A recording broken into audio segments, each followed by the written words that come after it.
Good evening class, आवाज आ रही है प्रॉपर? ऑडियो वीडियो में कोई problem? Yes sir, good evening sir. कोई प्रॉब्लम आ रही है आवाज में? No sir. ऑडियो वीडियो में भी नहीं?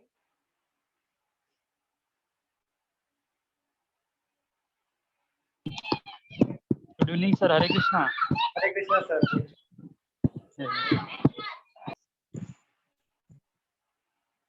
चलिए, और किसी का एग्जाम था क्या आरबीआई का, नीता को छोड़ के? हाँ सर, मेरा था ना। सिद्धेश, कैसा था पेपर? सर अच्छा था, रीजनिंग का अच्छा गया। और जो पढ़ाया था वही आया था ना? हाँ सर, पूरा वही आया था सर, ज्यादा कुछ आया नहीं, मतलब पजल आया था और कोडिंग डिकोडिंग और इनइक्वालिटी। तो लेकिन वही आया था ना, जो पजल जो पढ़ाया था उसमें से ही आया था ना?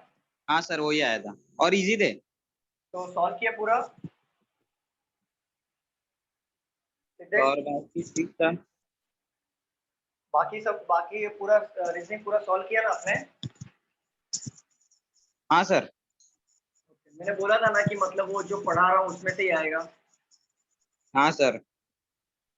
मैं झूठ नहीं बोलता। चलो, आज हम लोग ना नया टॉपिक पढ़ेंगे। एसएससी वाले कितने लोग हैं यहाँ पे?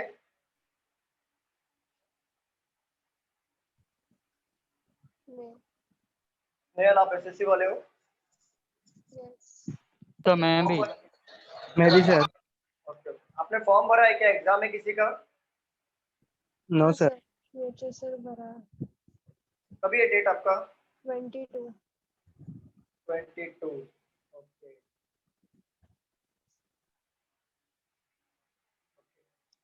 चलो।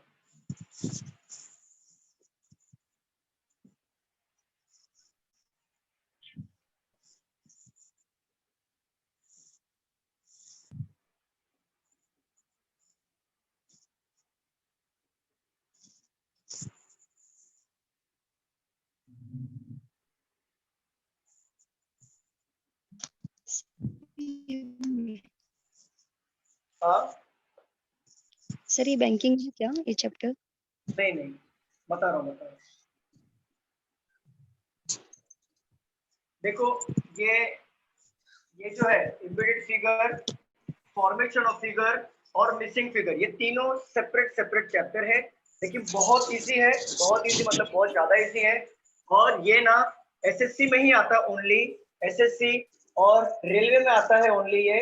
और ये इसमें से आपको देखा जाए तो 2 मार्क्स के लिए पूछा जाता है, 3 में से 2 मार्क्स के लिए क्वेश्चंस आ सकते हैं इसमें से, ठीक है? तो ये ओनली एसएससी वालों के लिए है, बैंक में ये क्वेश्चन नहीं आता, बैंक में ये नहीं आता है, ठीक है? ये हम लोग आज पढ़ने वाले हैं। साथ ही साथ हम लोग ये भी पढ़ने वाले हैं स्टेटमेंट एंड कंक्लूजन। तो स्टेटमेंट और कंक्लूजन, ये दोनों जो चैप्टर है, स्टेटमेंट एंड कंक्लूजन मतलब एक ही चैप्टर है ये स्टेटमेंट और कंक्लूजन, ये दोनों बैंक, एसएससी में दोनों में पूछा जाते हैं। बैंक में जनरली ये मेंस में पूछा जाता है, बट एसएससी टीयर 1 में पूछा जाता है, क्योंकि टीयर 1 में ही आपका एसएससी का एग्जाम है, ठीक है? बैंक ऐसे रीजनिंग का। तो ये मेंस में 2 मार्क्स के लिए पूछा जाता है और एसएससी में 1 मार्क्स के लिए पूछा जाएगा, अगर आया तो आया, ठीक है? तो सर आप फर्स्ट कौन सा करवा रहे हो? फर्स्ट में ये स्टेटमेंट एंड कंक्लूजन करवा रहा हूँ, जिसके साथ आपका हो जाएगा बैंक वालों का भी और एसएससी वालों का भी। Okay sir. फिर बाद में जितने भी बचेंगे सिर्फ एसएससी वाले बचेंगे। तो immediate figure, formation of figure, missing figure, ये मैं आज कंप्लीट कर दूंगा। क्लियर? तो आज हम लोग पढ़ेंगे statement and conclusion, bank SSC दोनों के लिए है। 1 आवर में मैं कंप्लीट कर दूंगा। रिमेनिंग 1 आवर हम लोग immediate figure, formation of figure, missing figure के प्रैक्टिस कर लेंगे। Clear? Yes sir.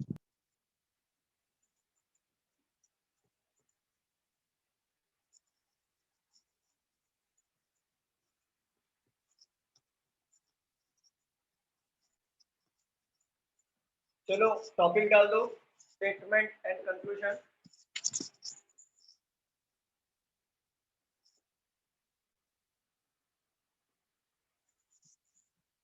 Statement and conclusion. देखो ये होता क्या है, पहले बात को समझो आप। स्टेटमेंट एंड कंक्लूजन होता क्या है पहले समझो। स्टेटमेंट दिया होता है आपको, वो स्टेटमेंट आपको पढ़ना होता है, वो पढ़ के आपको कंक्लूजन दिया होता है, एक या दो ये कंक्लूजन दिया होगा। ये कंक्लूजन पढ़ के आपको ये समझना होता है कि ये स्टेटमेंट जो पढ़ा है उसके ही अकॉर्डिंग ये कंक्लूजन निकल के आ रहा है कि नहीं। मतलब जो स्टेटमेंट के जो कंक्लूजन निकल के आ रहा है, कंक्लूजन का मतलब क्या होता है कि जो भी आप पढ़ा अपने स्टेटमेंट उसमें से क्या कंक्लूजन निकल के आ रहा है वो कंक्लूजन फाइंड आउट करना होता है इसमें। और इसका कोई रूल नहीं है, कोई ऐसा आप बोल सकते हो कि रूल नहीं है, रेगुलेशन नहीं है, कुछ भी नहीं है। आपको सीधा आपका लॉजिक लगाना है, ब्रेन लगाना है और आइडेंटिफाई करना है कि ये राइट कंक्लूजन है या रॉन्ग कंक्लूजन है। मैं सिर्फ एक ही बता सकता हूँ, एक ही रूल है इसका। स्टेटमेंट जब आप पढ़ते हो तो कंक्लूजन भी स्टेटमेंट के ही रिलेटेड होगा। अगर कंक्लूजन स्टेटमेंट के बाहर आता है तो सीधा रॉन्ग मार्क आपको करना है। Clear? Yes sir. Yes. Yes, चलो sir. एक एग्जांपल लेता हूँ तभी आपको क्लियर समझेगा। मैं एक एग्जांपल लेता हूँ।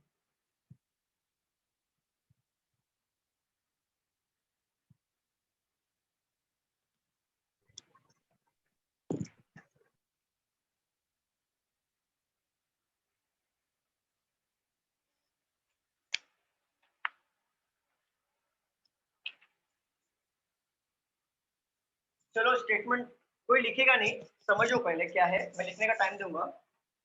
The distance of 900 kilometre by road between Bombay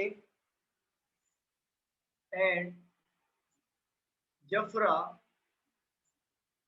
will be reduced to 280 kilometer by sea. This will lead to a saving of rupees 7.92 crore per annum on fuel। ये आपका स्टेटमेंट है। कंक्लूजन आपको दिया है, number 1 transportation by sea is cheaper than that of road। Conclusion number 2 आपको दिया है, fuel must be saved to the greatest extent। समझो बात को, कोई लिखेगा नहीं, पहले बात को समझ लो कि स्टेटमेंट कंक्लूजन होता क्या है। स्टेटमेंट में क्या लिखा है, the distance of 900 kilometre by road between Bombay and Jafra will be reduced to 280 kilometre by sea. मतलब जो दूरी है 900 किलोमीटर की बाय रोड से कहाँ किसके बीच में, बॉम्बे और जफरा के बीच में कम हो जाती है। विल बी रिड्यूस कम हो जाता है, जब हम लोग सी से जाते हैं तो 280 किलोमीटर कम हो जाता है। ठीक है, उसके कारण दिस विल लीड, उसके कारण हमें हर साल सेविंग होता है 7.92 करोड़ पर एनम। मतलब होता है हर साल ऑन फ्यूल 7.92 करोड़ फ्यूल, मतलब हर साल का बचता है हमारा। क्यों?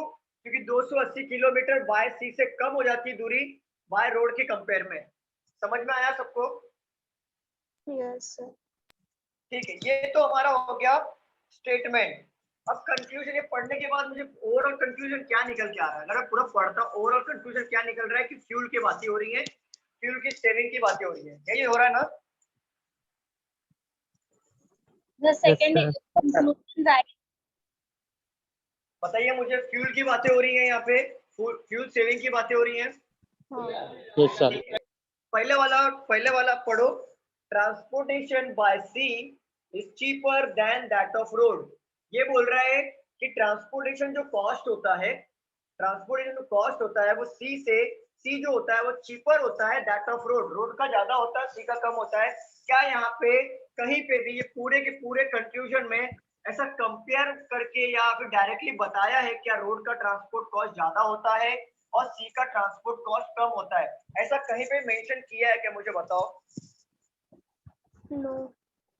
नहीं किया है? नहीं हाँ नहीं नहीं किया है। यहाँ पे क्या मेंशन किया है कि जो रोड से जाते थे 900 किलोमीटर लगता था, बट सी से जाने की वजह से 280 किलोमीटर कम लग रहा है, जिसके वजह से हम लोग हर साल 7.92 किलोमीटर फ्यूल बचा रहे हैं। बट यहाँ पे कहीं पे मेंशन नहीं किया है कि रोड का ट्रांसपोर्ट कॉस्ट ज्यादा है और सी का ट्रांसपोर्ट कॉस्ट कम है। तो ये तो हमारा रॉन्ग हो जाएगा क्योंकि ये कंपेयर कर रहा है, बरोबर ना?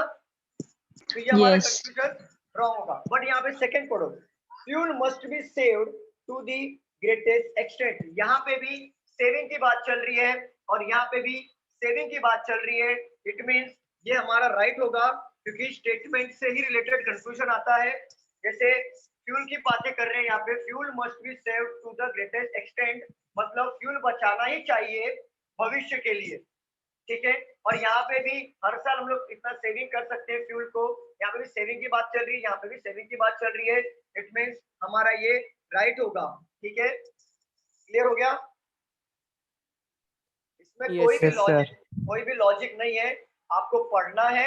ओवरऑल पढ़ के क्या कंक्लूजन निकल के आ रहा है वो भी स्टेटमेंट के थ्रू वो आपको चेक करना है।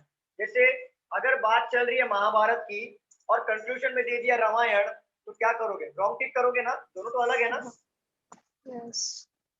हमें इसके लिए जो जो एग्जैक्टली महाभारत की बात चल रही है तो कंक्लूजन महाभारत का ही होना चाहिए, या रामायण की बात चल रही है तो कंक्लूजन भी रामायण का ही होना चाहिए। हमें यहाँ पे जिस स्टेटमेंट की बात चल रही है ओवरऑल पढ़ के ये समझ में आता है कि यहाँ पे सेविंग की बात चल रही है फ्यूल की, और कंक्लूजन नंबर 2 पे भी ये पढ़ के समझ में आ रहा है कि यहाँ पे सेविंग की बात चल रही है। इट मींस ये हमारा कंक्लूजन नंबर 2 राइट हो रहा है। और कंक्लूजन नंबर 1 में यहाँ पे बोला है कि दोनों कंपेयर कर रहे हैं। हम तो यहाँ पे ओवरऑल पढ़ा, कंपेरिजन की कहीं बात हुई नहीं है, तो ये कंपेयर कैसे कर सकते हैं? तो ये हमारा फर्स्ट वाला राइट होगा, सेकंड सॉरी फर्स्ट रॉन्ग होगा, सेकंड राइट होगा। इसको नोट डाउन कर लीजिए।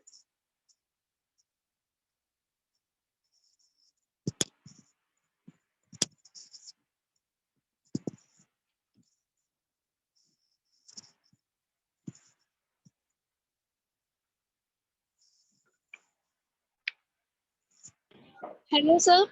हाँ जी मैम। सर बैंक में कितने मार्क्स का आता है ये स्टेटमेंट और मेंस में कंक्लूजन? आता है, ओके सर। मेंस में आता है।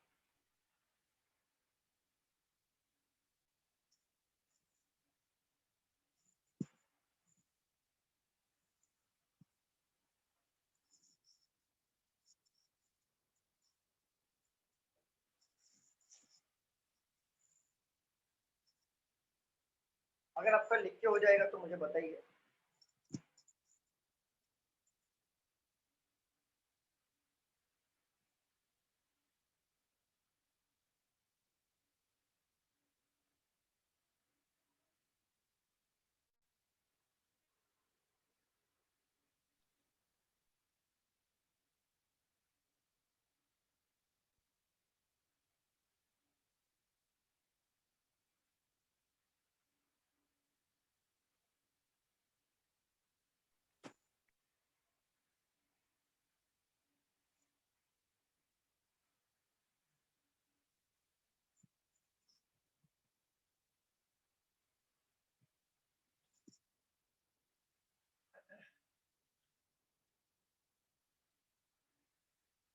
आप लोगों को समझ में आया ना कि एग्जैक्टली स्टेटमेंट और कंक्लूजन को कैसे टैकल करना है?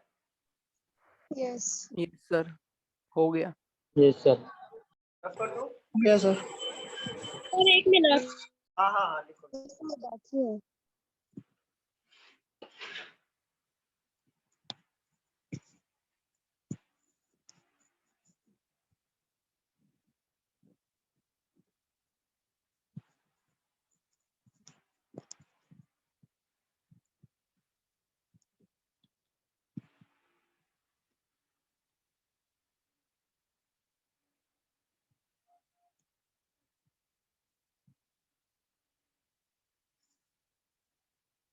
सिद्धेश पजल में क्या क्या आया था?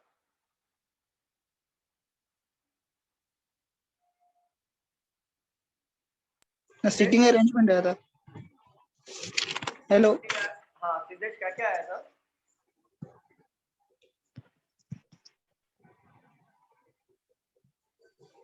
किसका था? और अक्षय आपका भी था क्या? हाँ मेरा भी था, सीटिंग अरेंजमेंट आया था। ओके, अक्षय जो पढ़ाया था वो टॉपिक आए थे क्या? वो आपने मेरे को पढ़ाया नहीं था, वो आपने बताया था ना उस दिन, वो सीटिंग सर्कल वाला हाँ हाँ, वो आया था, फेसिंग इनसाइड वाला। आपका तो पोर्शन हुआ नहीं है ना शायद? हाँ नहीं हुआ है। पर जितना पढ़ाया था मैंने, जितने भी टॉपिक लिए, क्या वो उसमें से आए थे क्वेश्चन? इनइक्वालिटी आया था और कोडिंग डिकोडिंग आया था, वो सॉरी मैंने कोडिंग पढ़ाया में था सीरीज वैसे ही आया आया था। था, वैसे ही आया था जैसा पढ़ाया था। हाँ वैसे आया था। हम्म, हाँ इनइक्वालिटी आया था वैसे ही, और आपने बोला था ब्लड रिलेशन वो नहीं आया था। नहीं, मैंने बोला था वो शफल होता है, ओके शफल होता ओके। है, वो पूरा नहीं ले हाँ सकते ना, पूरा चैप्टर कवर नहीं कर सकते ना। मतलब हाँ अगर पहले अलग शिफ्ट में होता है। हो गया।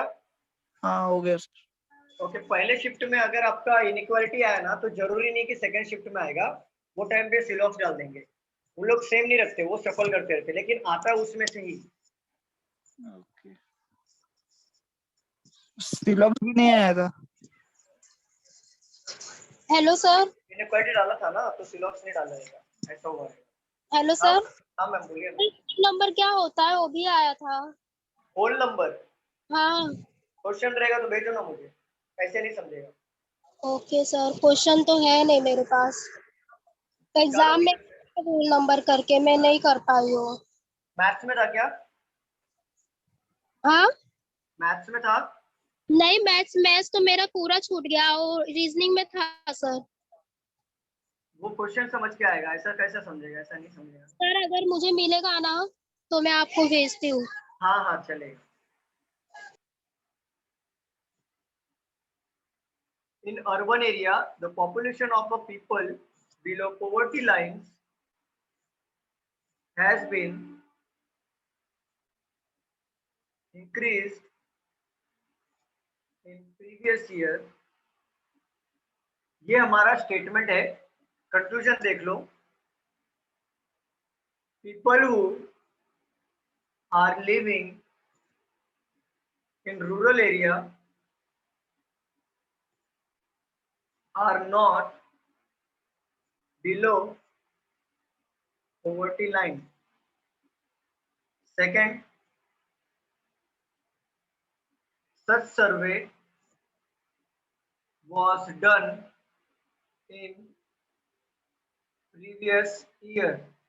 बताओ क्या आएगा? सेकंड वाला राइट है ना? सेकंड राइट है, एग्जैक्टली सेकंड राइट है, सेकंड राइट। सेकंड राइट आ रहा है। बाकी लोग का क्या आ रहा है आंसर?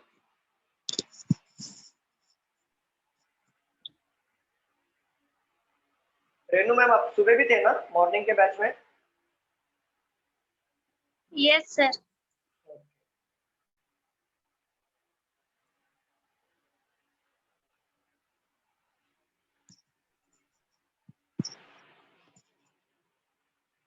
बाकी लोग का क्या आंसर आ रहा है? समझ में नहीं आ रहा है, ऐसा कुछ है क्या? Second right. Second sir, second. Second sir, first wrong है। सर हाँ। सेकंड। सेकंड क्यों आ रहा है? ये रीजन। फर्स्ट क्यों नहीं आ रहा? ये क्यों, ऐसा क्यों? सर फर्स्ट रूलर की बात हो रही ना, इसके लिए। एग्जैक्टली। ये रूरल की हाँ बात हाँ है। हाँ, बरोबर बरोबर।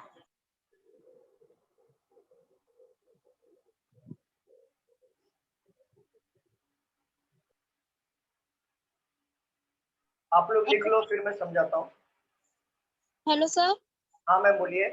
सर मेंस और प्री में जो सिलेबस है वो अलग है क्या सेम रीजनिंग है का? मैम, सेम सेम सेम, कोई फर्क नहीं है, सिर्फ लेवल ऑफ डिफिकल्टी बढ़ जाता है। ओके, जो स्टेटमेंट ये वाला वो प्री में नहीं आता ना सर? नहीं नहीं बिल्कुल नहीं आता, ये ओनली मेंस में पूछा जाता थैंक यू सर। है। ओके मैम, अगर आपका लिख के हो जाएगा रोज तो ऐसा अलग अलग रहेगा या सेम रहेगा? क्या बोल रहे हो मैम, बोलो। क्या बोल रहे हो? लेक्चर्स का टाइम रोज अलग अलग रहेगा कि फिक्स टाइम है?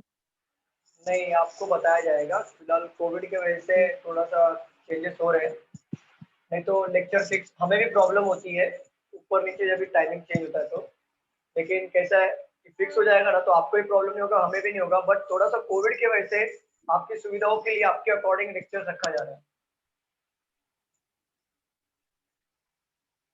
फिजिकल तो बंद रहेगा ना सर वो तो? अभी कुछ पता नहीं, अभी आगे देखते हैं मंडे से क्या होता है, क्योंकि जहां तक सुनने के लिए आ रहा है कि शायद वापस लॉकडाउन हटेगा। सब जितने बिजनेसमैन है सब वहाँ पे लेटर लिखा है उन्होंने सीएम को, और मोर्चा भी करने वाले, कुछ ऐसा होने वाला है।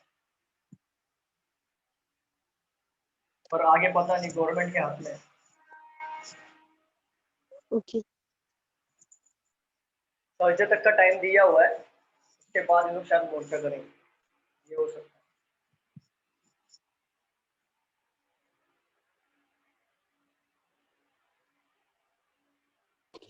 हो गया सर। हो गया। चल देखो यहाँ पे लिखा है in urban area the population of people below poverty line has been increase in previous year. मतलब जो लोग अर्बन एरिया में रहते हैं ना, उनका जो पॉपुलेशन मतलब एरिया में जो रहते हैं वो बिलो पॉवर्टी लाइन से ऊपर आ गए हैं प्रीवियस ईयर। प्रीवियस ईयर मतलब पिछले साल। तो मुझे एक बात बताओ, ये पूरा का पूरा स्टेटमेंट पढ़ने के बाद क्या समझ में आ रहा है कि ये किसी सर्वे की बात कर रहे हैं जो पॉवर्टी लाइन है, या फिर वो ये बात कर रहे हैं कि जो अर्बन एरिया के लोग हैं वो पॉवर्टी लाइन थोड़े ऊपर आ गए हैं? और ये चीजें पता कैसे चलती है? सर्वे के थ्रू ही पता चलती है ना। यस। पहला पढ़ो, people who are living in rural area. क्या पूरे के पूरे स्टेटमेंट में रूरल एरिया का बात किया है क्या? No sir. तो रॉन्ग नो कर दो। सर। मैंने पहले ही कहा था कि स्टेटमेंट जो होता है वो ही उससे रिलेटेड ही कंक्लूजन आते हैं। पहले एग्जांपल दिया था ना, अगर महाभारत पूछा तो कंक्लूजन ही महाभारत के रिलेटेड ही आएगा, रामायण के रिलेटेड नहीं आ सकता। तो सेम थिंग, यहाँ पे अर्बन एरिया की बात चल रही है और यहाँ पे रूरल एरिया की बात हो रहा है, तो ये रॉन्ग कर देना है। सेकंड पढ़ो, such survey was done in previous year. Previous year की बात यहाँ पे हो रही है, प्रीवियस ईयर की बात यहाँ पे हो रही है, और ये सर्वे की बात हो रही है। और पॉवर्टी लाइन का जो होता है वो सर्वे से ही होता है। तो such survey was done in previous year, ये कंक्लूजन राइट होगा हमारा। क्लियर, समझ में आ रहा सबको? Yes sir. Yes sir. Yes. Any doubt? किसी को डाउट है? No sir. चलो नेक्स्ट क्वेश्चन ले लेते हैं हम लोग इसके ऊपर।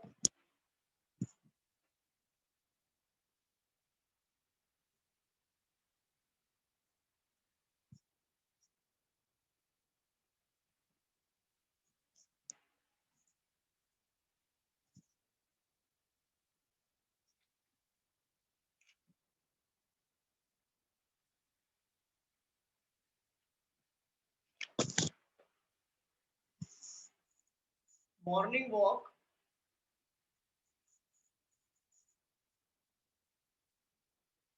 Are good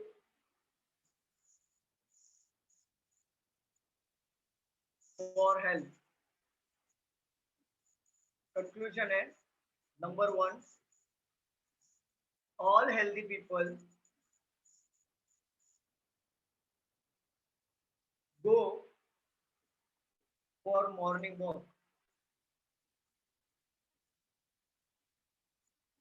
Conclusion number two, evening walks are harmful. बताओ क्या आंसर आएगा? First right second wrong. First right, second wrong. Right First right, second first right, second wrong. First right second Wrong. बेटा दोनों रॉन्ग है ना? Simple ma'am क्या बोल रहे हो? सिंपल मैम क्या बोल रहे हो? दोनों रॉन्ग है ना? एग्जैक्टली दोनों wrong। दोनों बोथ wrong। रॉन्ग है। दोनों wrong है। बोथ रॉन्ग है ना सर? बोथ wrong है। Yes both. हाँ सर। दोनों wrong है। क्योंकि यहाँ पे, अच्छा आप लोग लिख लो पहले, फिर मैं बताता हूँ ये रॉन्ग क्यों, मैं बताता हूँ, आप लिख लो पहले।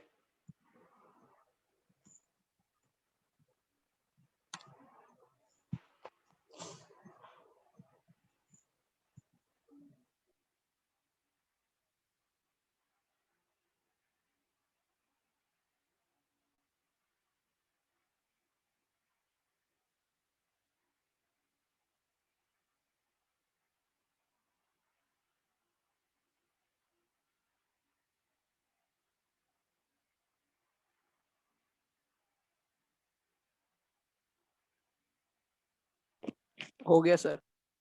हो गया।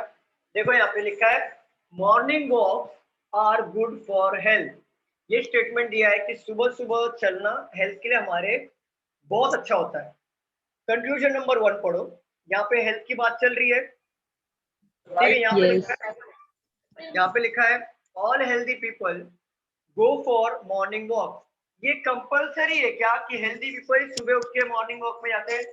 जो हेल्दी नहीं होता क्या वो नहीं जाता है क्या? बताओ मुझे। यहाँ तो स्पेसिफिक पर्सन मेंशन किया ना कि ऑल हेल्दी पीपल, पूरे के पूरे हेल्दी पीपल मॉर्निंग वॉक में जाते हैं। जरूरी है क्या कुछ हेल्दी पीपल जिम जाते हैं इवनिंग को? Yes sir. तो ये हमारा हो जाएगा रॉन्ग। क्यों रॉन्ग होगा? क्योंकि ये कंपलसरी नहीं है कि all healthy people go for morning walk, और इवनिंग की बात तो चल ही नहीं रही है, तो ये तो वैसे भी रॉन्ग हो जाएगा। और दूसरी बात, ये नेगेटिव बात कर रहा है। यहाँ पे पॉजिटिव बातें हो रही है कि morning walk are good for health, और यहाँ पे बोल रहा है इवनिंग वॉक्स आर हार्मफुल। तो वैसे भी इवनिंग की बात तो चल नहीं रही थी, ये वैसे भी एलिमिनेट हो जाएगा। दूसरी बात, अगर पूरा पढ़ते हैं तो ये नेगेटिव बात कर रहा है, और नेगेटिव बात यहाँ पे पूरे स्टेटमेंट में नहीं हुई है, ओनली पॉजिटिव बात ही कर रहा है। तो दोनों कंक्लूजन अगर रॉन्ग हो तो आपको टिक करना है neither one nor second follow. यहाँ पे आपको टिक करना है। क्लियर? सर फर्स्ट कंक्लूजन में ऑल नहीं होता तो नहीं, ऑल का बात नहीं है। अगर हेल्दी, यहाँ पे अगर हेल्दी पीपल भी लिख देता, ऑल हटा दो। मैं बोलता हूँ healthy people go for a morning walk, healthy people go for a morning walk. तो लिखा है ना कि हेल्दी हो या नॉन हेल्दी हो, जो कंपलसरी है क्या कि मॉर्निंग वॉक में जाते हैं वो? पहले ये बता दो। No sir. No sir. वो कभी भी जा सकते हैं ना, ऐसा कोई कंपलसरी नहीं है कि हेल्दी पीपल जो होते हैं वो मॉर्निंग वॉक ही प्रेफर करते हैं, इवनिंग वॉक और दूसरा कोई सोर्स ऑफ वॉक मतलब ये नहीं करते, हेल्थ फॉलो नहीं करते। ऐसा कंपलसरी तो है नहीं। यहाँ पे बोल रहा है कि सिर्फ मॉर्निंग वॉक गुड हेल्थ के लिए अच्छा होता है, बट ये जरूरी नहीं है कि हेल्दी पीपल ही सुबह सुबह जाते हैं। यहाँ पे बात कुछ और हो रही है, यहाँ पे कुछ और दर्शा रहा है, कंपेयर कर रहा है। यहाँ पे भी कंपेयर कर रहा है कि हेल्दी पीपल सुबह सुबह जाते हैं, जो हेल्दी नहीं हो दिन भर सोया रहता है। यहाँ पे कंपैरिजन हो रहा है, तो ये रॉन्ग हो जाएगा। समझ में आई बात? क्लियर है सबको? Yes yes sir. चलो रफ कर दो। यस। Yes sir.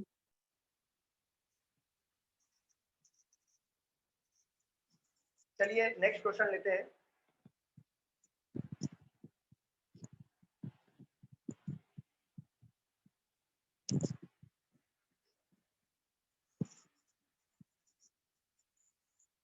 स्टेटमेंट दिया है in a one day cricket match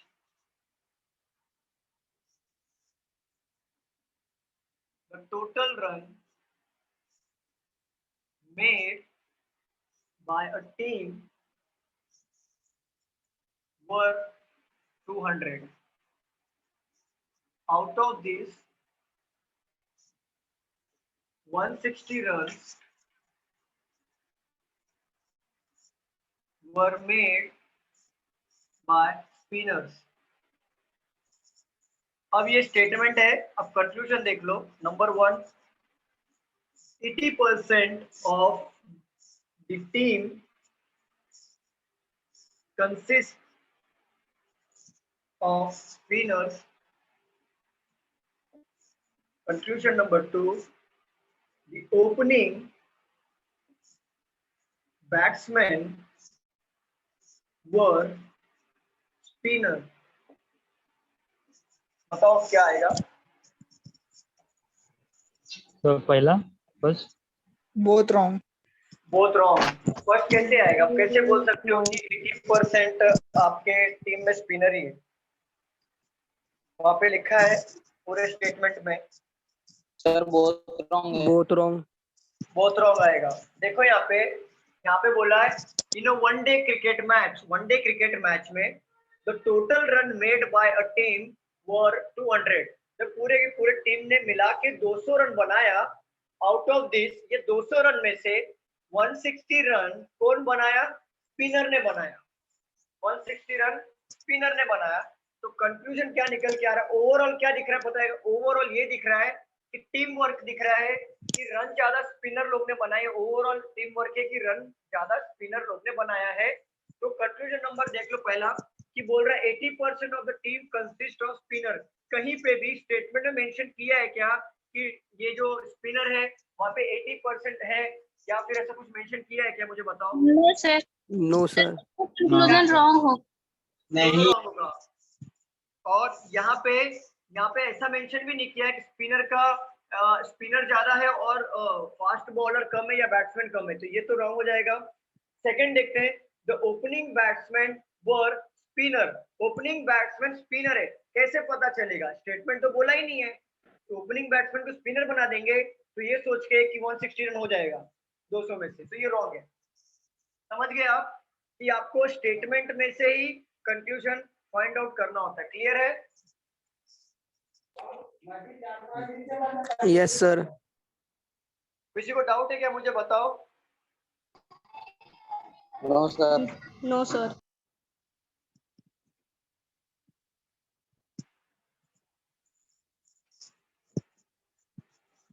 चलो इसकी प्रैक्टिस और कर लेते हैं, थोड़ा और स्ट्रॉन्ग हो जाएगा ये subject.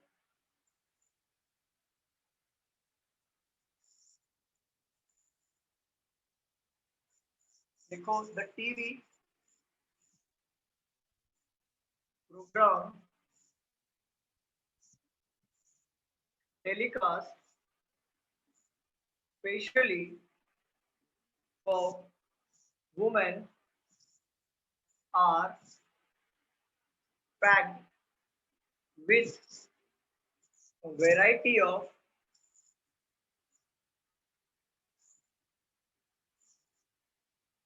recipes and household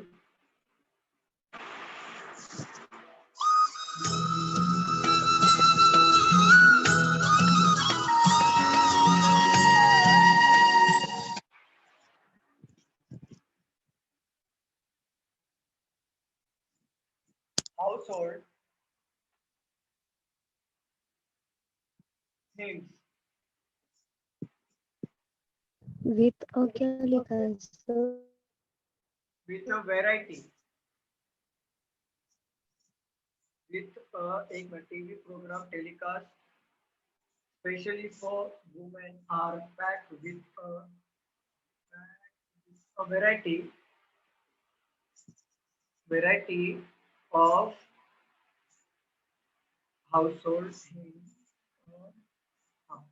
household in a major portion of magazines for women also contain the items sir ये mentioned नहीं mentioned above। ये हो गया पूरा का पूरा स्टेटमेंट। अब बात करते हैं कंक्लूजन की। Conclusion number 1, women are not interested in other things। Conclusion number 2, an average woman's primary interest lies in home and especially in the kitchen। बताओ क्या आएगा? The TV program telecast specially for women are packed with a variety of recipes and household hints. A major portion of magazines for women also contain the item mentioned above। बताओ क्या आ रहा है? बहुत wrong है। बहुत wrong आ रहा है। First right है। हाँ सर, भी एवरेज बोला इसमें। तो सेकंड राइट आ रहा है और सेकंड राइट आ रहा है। अक्षय सेकंड राइट आ रहा है। हाँ सेकंड राइट है। पढ़ के समझ में आ रहा है कि ये किसकी बातें हो रही हैं। देखो यहाँ पे समझो, लिखो मत, यहाँ पे समझो। The TV programs telecast especially for women are packed with a variety of recipes and household hints. मतलब जो टेली प्रोग्राम होते हैं जो स्पेशली वुमेन के लिए जो होते हैं वो एक पैकेज में होता है रेसिपीज और हाउस होल्ड हिंट्स के ऊपर। ऐसा पैकेज वो टेली प्रोग्राम वाले क्यों निकालेंगे? क्योंकि मेजोरिटी जो होता है ऑन एन एवरेज प्राइमरी जो वुमेन का इंटरेस्ट होता है वो होम के रिलेटेड और किचन के रिलेटेड होता है, तभी तो वो पैकेज उस हिसाब से निकालते हैं कि उनका जो इंटरेस्ट है उसके अकॉर्डिंग ही वो निकालेंगे ना पैकेज। मुझे बताओ। और यहाँ पे मेंशन किया है a major portion of magazines for women, major portion of magazines for women also contain the item mention above. मतलब मेजर पोर्शन मैगजीन वाले भी वही चीज कर रहे हैं। तो बट ऑब्वियस ये बात क्लियर होगी कि ऑन एन एवरेज ज्यादा करके महिलाएं जो होती हैं वो प्राइमरी इंटरेस्ट किसमें दिखाती है? पहला इंटरेस्ट आपका दिखाती है हाउस के और स्पेशली फॉर द किचन के रिलेटेड वर्क के लिए वो पहले आपका इंटरेस्ट दिखाती है। बट ये वाला देखो women are not interested in other thing, ये जरूरी नहीं है, ये जरूरी नहीं है, ये रॉन्ग हो जाएगा कि वुमेन हाउस होल्ड के आइटम्स को मतलब छोड़ के या किचन की जो भी रिलेटेड वर्क को छोड़ के वो किसी और चीज में इंटरेस्टेड नहीं होती है। वुमेन तो बहुत सी चीजों में इंटरेस्टेड होती है, उनको बिजनेस करती है, कुछ वुमेन वर्किंग है, कुछ वुमेन कुछ दूसरा कुछ काम करती है। बट ये तो रॉन्ग कर देंगे हम लोग क्योंकि यहाँ पे बोला है women are not interested in other things. ये गलत बात है कि वुमेन अदर थिंग में इंटरेस्टेड नहीं होती, ओनली हाउस होल्ड और मतलब घर के रिलेटेड काम में ही बिजी रहती है। ये जरूरी है क्या? मुझे बताओ। नो नहीं नो ये जरूरी नहीं है नो कि वो पूरे के पूरे घर के काम में ही बिजी हो। बहुत सी औरतें हैं जो घर के काम के अलावा बहुत सी चीजों में भी इंटरेस्ट रखते हैं, पढ़ाते हैं, टीचिंग करते हैं, बिजनेस करते हैं, बहुत सी चीजें करती हैं। तो पहला तो रॉन्ग हो गया। यहाँ पे लिखा है on an average women primary interest lie in home and specially in the kitchen. ये आउटकम निकल के आ रहा है पूरे के पूरे स्टेटमेंट से, क्योंकि टीवी प्रोग्राम वाले भी स्पेशली वुमेन का रेसिपी और हाउस होल्ड हिंट पे रखे हैं और मैगजीन वाले भी वुमेन का यही चीज ज्यादा कंटेंट उसको प्रिंट करते हैं। क्योंकि वो प्रिंट इसके लिए करते हैं क्योंकि उनको पता है कि प्राइमरी जो इंटरेस्ट होता है वुमेन का ऑन एन एवरेज होम के रिलेटेड स्पेशली किचन के लिए होता है कि नहीं होता है? बताओ मुझे स्टूडेंट। ये हाँ Yes, होता sir. है। हाँ डिम्पल बोलिए। एवरेज क्या क्या कैसे पता चलेगा एवरेज कितना है? क्या बोल रहे हो? आवाज कट रही है। एवरेज सेकंड में वुमेन्स बोला ना, एवरेज बोला है, एन एवरेज वुमेन, एवरी नहीं हाँ बोला। सर अगर सर वही नहीं समझ रहा मतलब। अगर एवरी बोलता है तो ये रॉन्ग हो जाता। ये जरूरी नहीं कि हर औरत का प्राइमरी इंटरेस्ट जो हो वो होम में ही हो, ये जरूरी नहीं है। तो अगर एवरी बोलता यहाँ पे ऑन एन एवरेज की जगह पे तो रॉन्ग हो जाता। बट ऑन एन एवरेज बोला है, एवरेज की बात कर रहे हैं, तो हम लोग इसको रॉन्ग नहीं कर सकते। समझिए? क्लियर है? Yes sir, okay. मतलब वो अपने मेजर समझा ना। सॉरी सॉरी क्या बोल रहे हो? नहीं सर समझिए आप, ओके समझो। ओके।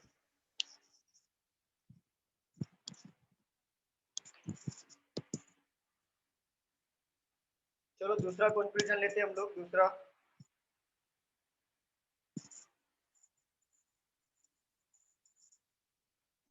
रफ कर दूं? हाँ sir.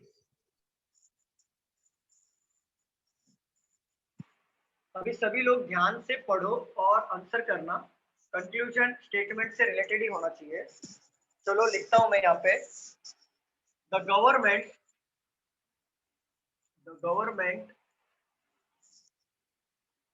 run company had asked its employees to declare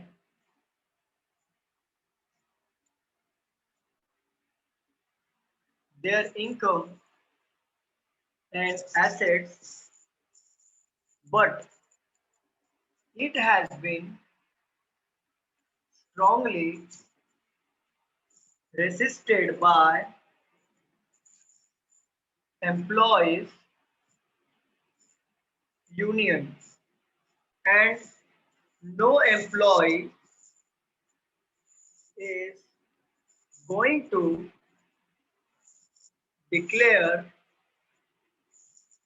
his income. Conclusion number 1 आएगा इसका, the employee of this company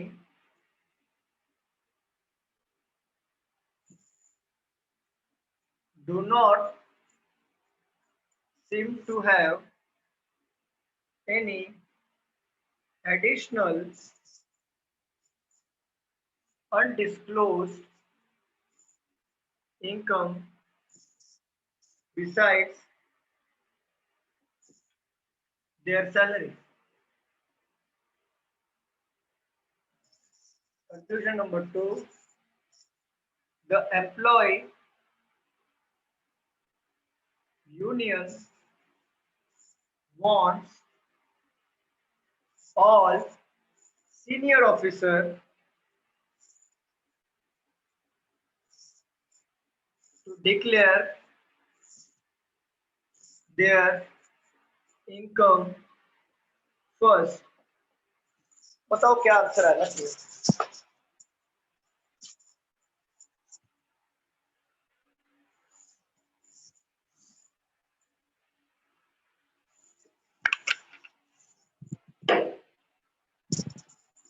पहले समझो स्टेटमेंट में क्या लिखा है।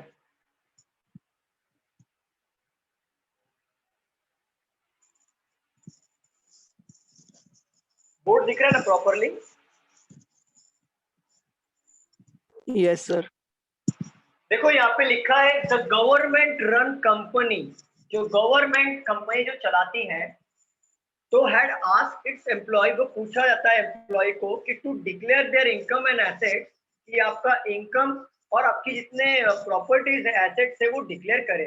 But it has been strongly resisted by, मतलब उसको स्ट्रांगली प्रोटेस्ट किया जाता है, रोका जाता है एम्प्लॉयज यूनियन के द्वारा, and no employ is going to declare his income, और कोई भी एम्प्लॉय ये इनिशिएटिव नहीं उठाता कि वो अपने इनकम को डिक्लेयर करे।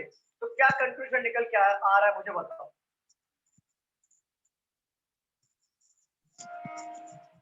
सेकंड। यहाँ पे मेंशन किया है कि सीनियर सर सेकंड रॉन्ग है। सेकंड रॉन्ग आ जाएगा, सीनियर का बात ही नहीं चल रहा है यहाँ पे। इस सीनियर को बोला है कि पहले आप इनकम दिखाओ फिर हम दिखाएंगे। ये तो रॉन्ग है सर। फर्स्ट भी रॉन्ग है ना सर? फर्स्ट भी रॉन्ग है, एग्जैक्टली, फर्स्ट भी रॉन्ग है। Both are wrong. Both are wrong, exactly, very good, both are wrong, wrong, yes sir. Both are wrong, very good, very good. देखो यहाँ पे समझो, the government run company had asked its employee to declare their income and assets। देखो government जो company चलाती है वो उनके एम्प्लॉय को बताती है कि प्लीज आप अपना इनकम और एसेट डिक्लेयर करिए कि कितना है। But it has been strongly resist, मतलब होता है रोकना, but employees union, employ union के द्वारा ये स्ट्रांगली रोका जाता है और कहा जाता है कि no employ is going to declare his income, कि कोई भी एम्प्लॉय अपना इनकम डिक्लेयर नहीं करेगा। तो पूरे आउटपुट से ये समझ में आ रहा है कि गवर्नमेंट जो है वो इनकम शो करने की बात कर रही है, बट यूनियन वाले बोल रहे हैं कि हम इनकम शो करने देंगे ही नहीं। ठीक है, ये आपका आउटपुट निकल रहा है इससे। अब पढ़ते कंक्लूजन को। The government of this company do not seem to have any additional undisclosed income beside their income. अगर गवर्नमेंट को पता होता कि सैलरी के अलावा कुछ और नहीं कमाते तो गवर्नमेंट क्यों बोलता है कि आपका इनकम और एसेट शो करो? मुझे बताओ। यहाँ पे लिखा है the employees of this company do not seems to have, मतलब इस कंपनी के जो कार्यकर्ता हैं ये do not seems to have, वो नहीं दिख रहा है कि एडिशनल इनकम उनके पास होगी सैलरी के अलावा। ये जरूरी है क्या? मुझे बताओ, सैलरी के अलावा कोई इनकम होता है गवर्नमेंट एम्प्लॉय में, बहुत सी चीजें धांधली होती, तभी तो गवर्नमेंट पूछ रहा है ना कि आपके इनकम और एसेट को शो करो। अगर गवर्नमेंट को इतना पता होता कि सैलरी के अलावा अगर इनका कोई और इनकम नहीं, तो गवर्नमेंट क्यों पूछता इनकम और एसेट शो करने के लिए? बताओ मुझे, क्या पहला वाला राइट हो सकता है क्या? नहीं। नहीं होगा। क्यों नहीं होगा? अगर आपको पता होगा, सपोज करो ये आप हो, आपके नीचे 2 एम्प्लॉय काम कर रहे हैं, अगर आपको ये पता है कि ये 2 एम्प्लॉय की सैलरी के अलावा कोई और इनकम नहीं है, बट ये जरूरी है क्या कि सैलरी के अलावा और इनकम नहीं है, और भी झोल मार सकते हैं कि नहीं? यस। झोल तो होता ही है। और दूसरी बात, आपको तभी तो ये गवर्नमेंट बोल रहा है ना कि भैया आप अपना इनकम और एसेट शो करो। गवर्नमेंट खुद सैलरी दे रही है, तो उसको क्या जरूरत पड़ेगा कि इनकम और एसेट शो करने के लिए? अगर वो सैलरी तो वही दे रही है ना, गवर्नमेंट रन कंपनी है ना, सैलरी तो वही दे रही है, तो इनकम एसेट क्यों मांग रही है? इसके लिए मांग रही है क्योंकि अंदर ही अंदर उसे शायद समझ में आता होगा कि कुछ करप्शन होता होगा, इसके लिए प्लीज आपकी इनकम और एसेट शो करो, इसके लिए वो उनसे मांग रही है। बट ये वाले कंक्लूजन में बोल रहा है कि सैलरी के अलावा और कोई सोर्स ऑफ इनकम नहीं है इनके पास। ये तो रॉन्ग हो गया। अगर और कोई सोर्स ऑफ इनकम नहीं होता तो गवर्नमेंट क्यों मांगती? ये स्टेटमेंट को मैच ही नहीं कर रहा है। दूसरा पढ़ो, द एम्प्लॉयज यूनियन, तो एम्प्लॉय यूनियन जो होते हैं wants all senior officers to declare their income first. कहीं पे भी हमें ये बोला नहीं गया है कि सीनियर ऑफिसर्स को पहले इनकम शो करेंगे बाद में अपना शो करेंगे। वो डायरेक्टली बोल रहा है कि no employ is going to declare his income, मतलब कोई भी एम्प्लॉय अपना इनकम शो नहीं करेगा। पूरे के पूरे स्टेटमेंट में ये मेंशन नहीं किया कि पहले सीनियर दिखाओ फिर हम दिखाएंगे। किया है क्या? मुझे बताओ। नहीं। नो। नहीं है, ये भी हमारा रॉन्ग होगा। ये तो बच्चे वाली बात हो गई, पहले तू दिखा फिर मैं दिखाता हूँ। क्या गलती हो गया है? तो ये बच्चे वाली बात हो गई। और दूसरी बात, यहाँ पे सीनियर्स की बात ही नहीं हो रही है। तो डिम्पल जोशी का आंसर राइट आया था। और किसका आया था? मेरा। Very good. मीनल तांबे, आपको क्लियर समझ में आ रहा है? पल्लवी हाँ सर। समझ में आ रहा है मैम? मीना, मीनल, पल्लवी, प्रियंका? हाँ sir. Okay, Priyanka Pagare clear हो रहा है? Yes sir. Okay, Suneet, Swapnali, Vishal clear हो रहा यस है? सर। यस सर, समझ रहे हैं। चलो रब कर दूं इसको मैं, लिखना है या रब यस कर सर। रफ कर दो।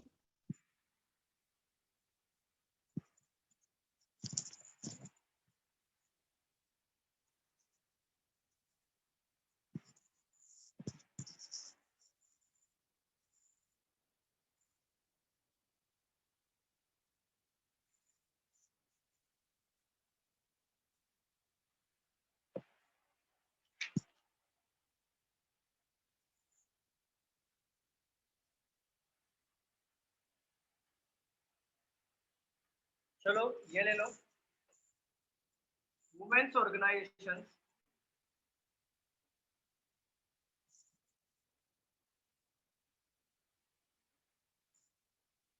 in India have welcomed the amendment of the Industrial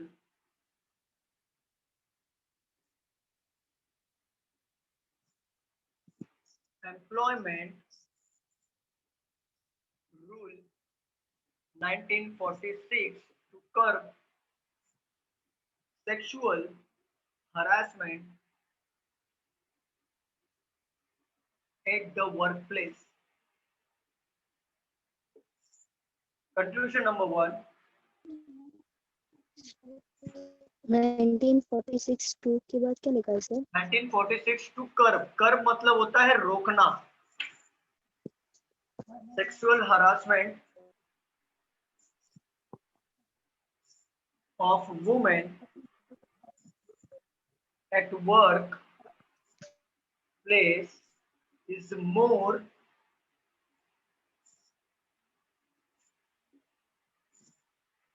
prevalent in India as compared other developed countries. Conclusion number 2, many organizations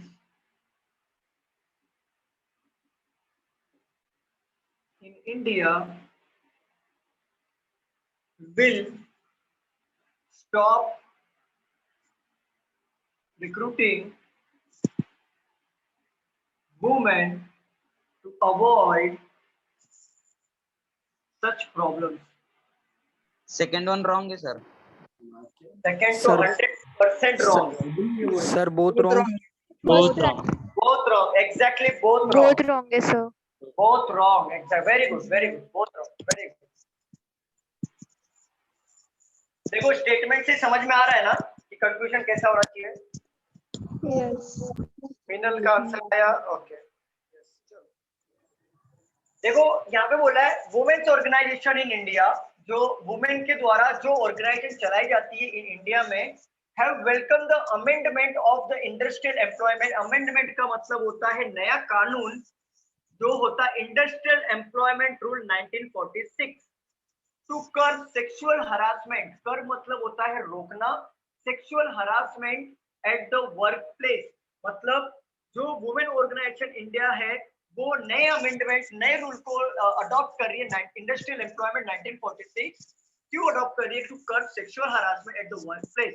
पूरा समझ में आ रहा है कि सेक्सुअल हरासमेंट रोकने के लिए नया अमेंडमेंट को एक्ट किया गया है. ठीक. रूल नंबर 1, कंक्लूजन नंबर 1 पढ़ो. Sexual harassment of women at workplace is more prevalent in India as compared to other development countries.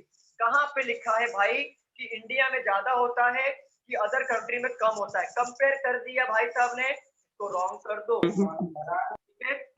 कहाँ पे लिखा है? अदर कंट्रीज में नहीं होता है क्या? अफ्रीका में चले जाओ, सबसे बेकार. तो ये देखो ये चीजें लिखी हैं. ये जो sexual harassment of women at work place is more prevalent in India as compare to other developed countries, ये गलत बात बोल रहा है. ये यहाँ पे कहीं पे भी ऐसा मेंशन नहीं किया कि इंडिया में ज्यादा होता है अदर कंट्रीज में कम होता है. ये कंपेयर कर दिया, इसको रॉन्ग करना है. सेकंड देखो, many organisations in India will stop recruiting women to avoid such problem. बिल्कुल गलत बात, बिल्कुल गलत बात. ऐसी कोई ज्यादातर यहाँ पे लिखा है कि बहुत सारे जो ऑर्गेनाइजेशन है इंडिया में वो वुमेन को जनरली लेती नहीं है ये प्रॉब्लम को अवॉइड करने के लिए. तो प्रॉब्लम वुमेन में नहीं है, प्रॉब्लम इस चीज में नहीं है, प्रॉब्लम किसी और चीज में है. तो ये भी रॉन्ग हो जाएगा. समझ रहे हो? Yes, sir. Yes. Yes, sir. ये जो है हाँ क्या बोल रहे हो? वो फ्यूचर में आ गया ना वो. नहीं फ्यूचर में नहीं है, ये आज की बात कर रहा है कि मेनी ऑर्गेनाइजेशन इन इंडिया, बहुत से अधिकतर organisation India will stop recruiting. हाँ फ्यूचर की बात कर रहा है, sorry. Will stop recruiting women to avoid such problem. ये कोई सेक्सुअल हरासमेंट रोकने का ये सॉल्यूशन है क्या कि फ्यूचर में हम वुमेन को काम पे रखेंगे? रिक्रूटिंग का मीनिंग क्या होता है? रिक्रूटिंग का मतलब होता है काम पे रखना. रिक्रूटिंग का मतलब होता है रिक्रूट करना, से काम पे लेना, काम पे अपॉइंट करना, मींस अपॉइंट करना. इन शॉर्ट एम्प्लॉयमेंट देना. हाँ एम्प्लॉयमेंट देना, अपॉइंट करना एक ही बात होगी ना. हाँ. चलो इसको लिख लो. सर हाँ जी. जब भी कंपैरिजन होगा तो कंक्लूजन रॉन्ग ही होगा क्या? नहीं 99% रॉन्ग होता है, 1% कहीं पे नहीं होता है. अच्छा ठीक है. बट 99% रॉन्ग हो जाएगा. कंपेयर कर दिया मतलब भाई साहब गलत हो गया हमारे यहाँ पे, गलत कर दिया उन्होंने. इंडिया को बेकार बोल दिया, बाकी कंट्रीज को बोलते बहुत अच्छा है. Okay thank you. शाहिद, ये आपका नाम मैम? नेहा. नेहा, लेकिन शाहिद शेख लिखा हुआ है यहाँ पे. हाँ सर वो चेंज करना है, नेक्स्ट लेक्चर में चेंज करूँगी. ओके नहीं तो मैं शाहिद भाई बुलाऊंगा. नहीं सर. ठीक है. चलो लिख के हो गया तो मुझे बताइए. हो गया सर. ओके रफ कर दूं? Yes. डिम्पल रफ कर दूं क्या? हाँ, समझ में आ गया। आवाज नहीं आ रही है, कट रही है आवाज आपकी।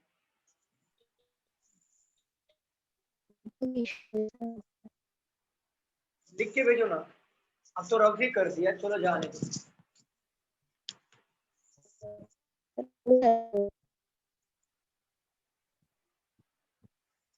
चलो अब बात करते हैं सेकंड, ले लेते हैं।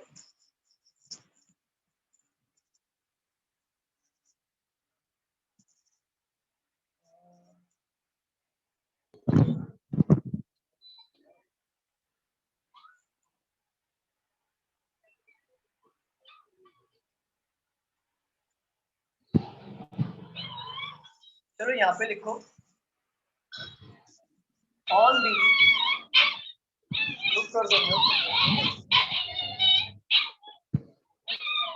अरे म्यूट कर दो, किसी के अंदर डॉग फाइट हो रहा है उधर। All the political prisoners were released on bail who had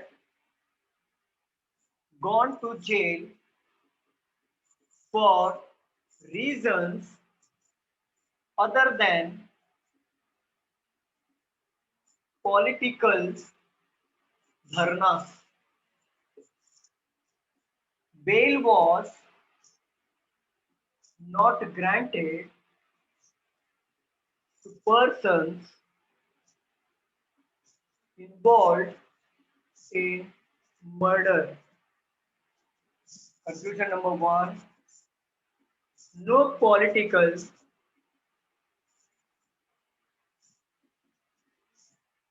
prisoner had committed murder. Conclusion number 2. Some politicals were not arrested.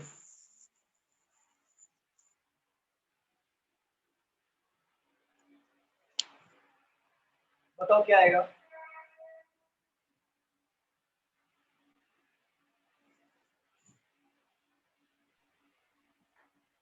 Sir both wrong. Both wrong. Sir first wrong. First wrong. Sir, first wrong, second right. First क्या क्या बोला आपने, फिर से बताइए। First wrong, second right. First wrong, second right. ठीक है, check करते, ध्यान से पढ़ो, कहीं पे मिस्टेक कर रहे हो आप, कहीं पे तो मिस्टेक कर रहे हो, ध्यान से पढ़ो।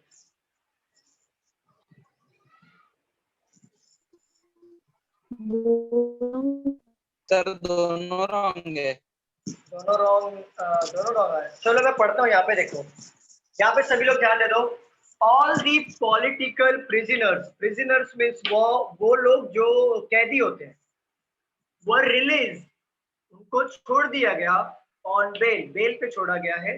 हु मतलब कौन? Prisoners had gone to jail for reasons other than political dharnas, मतलब पॉलिटिकल धरनास के अलावा कुछ और रीजन से वो जेल में गए थे। बेल वॉज, यहाँ पे दिया है, bail was not granted, bail उनको नहीं मिलेगा to persons involve in murder, bail उनको नहीं मिलेगा जो मर्डर में इन्वॉल्व होगा, बट और पॉलिटिकल प्रिजनर्स को बेल मिला हुआ है जो धरना के अलावा और किसी एक्टिविटीज के अंदर वो जेल में गए थे। Conclusion number 1, no political prisoners had committed murder. No political prisoners, all political prisoners की बात हो रही है, मतलब इन शॉर्ट ये समझ में आ रहा है कि पॉलिटिकल प्रिजनर्स जो है उन्होंने मर्डर नहीं किया, दैट्स व्हाई उनको जेल पे मतलब बेल मिला हुआ है। तो पहला राइट हो रहा है, रॉन्ग कैसे हो गया? समझ में आ रहा है? Yes, sir.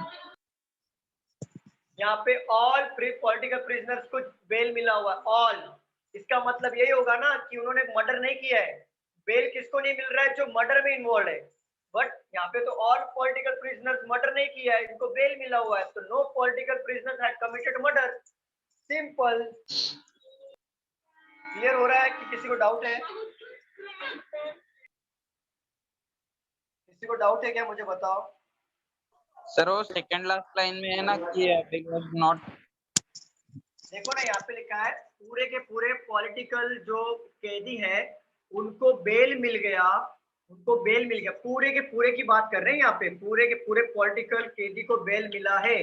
बट यहाँ पे मेंशन किया है बेल उनको नहीं मिलेगा जो लोग मर्डर में इन्वॉल्व है। अगर पूरे के पूरे पॉलिटिकल को मिला है बेल, इसका मतलब मर्डर में इन्वॉल्व नहीं है ना। कंफ्यूजन तो वही निकल के आ रहा है। अगर पूरे के पूरे पॉलिटिकल प्रिजनर्स को बेल मिला है मतलब मर्डर में इन्वॉल्व नहीं है। तो no political prisoners had committed murder. No political क्यों लगाया? क्योंकि ऑल पॉलिटिकल दिया हुआ है कि उनको बेल मिल गया, पूरे के पूरे पॉलिटिकल को बेल मिला है। इट मींस क्योंकि वो मर्डर में इन्वॉल्व नहीं है इसके लिए उन्हें बेल मिला है।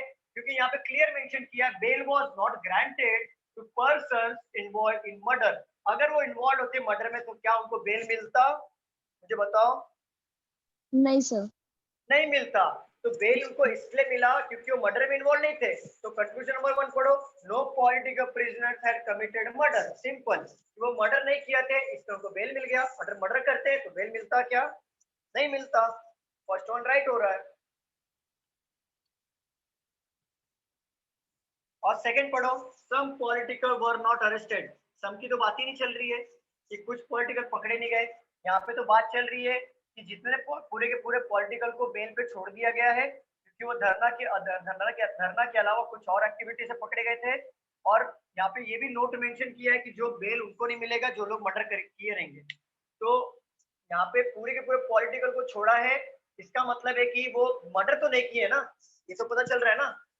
पूरे के पूरे पॉलिटिकल जो लोग थे उनको बेल पे छोड़ा है, इसका मतलब मर्डर नहीं किए रहेंगे ना वो। अगर मर्डर करते तो क्या उनको बेल मिलता? यहाँ पे पढ़ो, bail was not granted to the person involved in murder. समझ रहा है आपको कि नहीं समझ रहा है? मुझे एक बार बताओ। समझा सर। तो फर्स्ट वर्ड लिखा है नो पॉलिटिकल प्रिजनर्स, कोई भी एक single political prisoner had committed murder, मतलब उन्होंने मर्डर नहीं किया है, दैट्स व्हाई उनको बेल मिला हुआ है। और सेकंड तो कुछ और ही बोल रहा है, सब पॉलिटिकल वर नॉट अरेस्टेड। यहाँ पे ये बात ही नहीं चल रही कि कुछ अरेस्टेड नहीं हुए इसलिए उनको बेल दे दिया, ये तो गलत हो जाएगा सेकंड वाला। तो फर्स्ट वन राइट। क्लियर हो रहा है? सो सेकंड वाला क्या है? Some politician, some political were not arrested. कुछ पॉलिटिकल को अरेस्ट नहीं किया गया, उससे कोई फर्क नहीं पड़ता करे या ना करें, सबको तो बेल मिला है। बेल देने का रीजन ये है कि वो मर्डर में इन्वॉल्व नहीं थे। तो कंक्लूजन तो वही निकल के आ रहा है, no political prisoners have committed murder, बस सिंपल।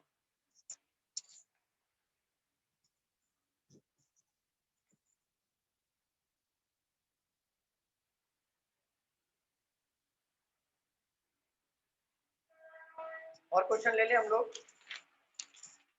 Yes, sir.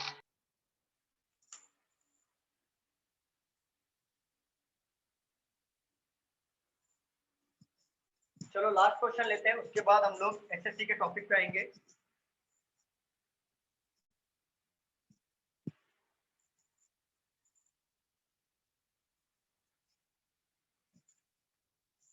लिखा है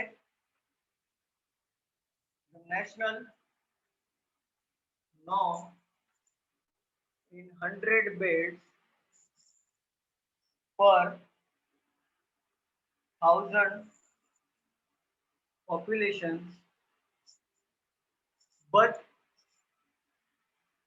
in this state 150 beds per 1000 are available in the hospital. Conclusion लिखा है our national norm is appropriate. Conclusion number 2, the state's health system is taking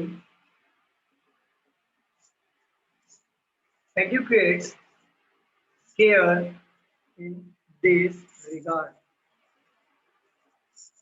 चलो बताओ क्या right है क्या रॉन्ग है।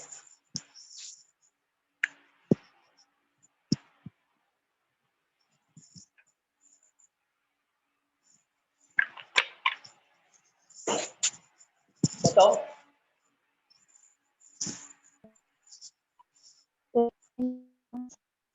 सेकेंड वन,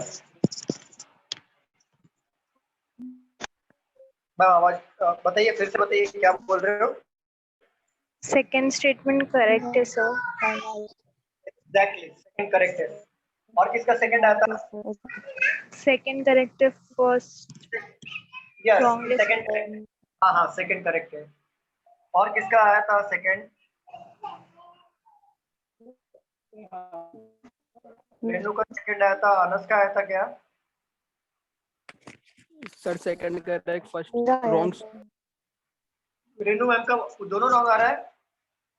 नो सर, दोनों राइट आ रहा है। दोनों राइट आ रहा है।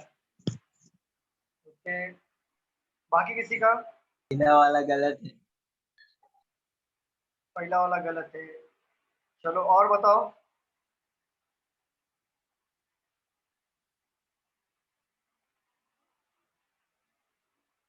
चलो मैं सॉल्व करूं। मिनल का आंसर आया है second is correct. Exactly Minal, second is correct. देखो, द नेशनल नॉर्म्स, जो मींस नॉर्म्स को क्या बोलते हैं, कानून, इन 100 बेड्स पर 1000 पॉपुलेशन, हर 1000 पे 100 बेड रखना, but in this state 150 bed per 1000 are available in this hospital. देखो, कानूनी तौर से 100 बेड होना चाहिए पर 1000, बट ये स्टेट में 150 बेड अवेलेबल है पर 1000 हॉस्पिटल में। तो इससे ये समझ में आ रहा है कि 150 बेड क्यों रखा गया है। 100 बेड से तो काम चल रहा था पर 1000 पे, पर 150 क्यों रखा गया? पहली बात, our national norms is appropriate. Our national norms is appropriate बोल रहा है कि हमारा जो नेशनल नॉर्म्स है, कानून है, वो अप्रोप्रिएट है। क्या इससे ये समझ में आ रहा है कि हमारा नेशनल कानून अप्रोप्रिएट है? नेशनल कानून नो सर। अप्रोप्रिएट कि मतलब 150 बेड रख दिया तो अप्रोप्रिएट हो गया, ऐसा 200 रख दिया तो अप्रोप्रिएट हो गया। ऐसे नहीं होता है कि हमारा नेशनल नॉर्म्स अप्रोप्रिएट है।